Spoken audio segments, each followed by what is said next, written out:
स्थानिक स्वराज्य संस्थांच्या निवडणुकीच्या पार्श्वभूमीवरती सरकारने एक महत्त्वाचा निर्णय घेतलाय। लाडकी बहीण योजनेची निवडणुकांनंतर छाननी होणार असल्याची माहिती सूत्रांनी दिली आहे। लाभार्थी महिलांची छाननी करून त्यांची संख्या कमी करण्याचा निर्णय सरकारने घेतलेला आहे। मात्र स्थानिक स्वराज्य संस्थांच्या निवडणुकीच्या पार्श्वभूमीवरती सरकारने ही सगळी प्रक्रिया थांबवलेली आहे। महिला आणि बालकल्याण विभागातील सूत्रांनी ही माहिती दिली आहे।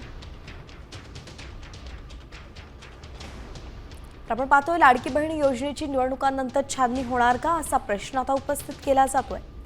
विधानसभेत लाडकींमुळे महायुतीला यश आलं होतं आणि आताही फटका टाळण्यासाठीच हा निर्णय घेतला जात असल्याचं कळतंय। स्थानिक स्वराज्य संस्था निवडणुकीसाठी छाननी प्रक्रिया जैसे थेच असणार आहे।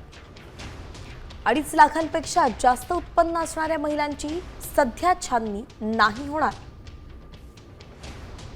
तर लाडकी बहीण योजनेच्या राज्यात 2.34 कोटी लाभार्थी आहेत।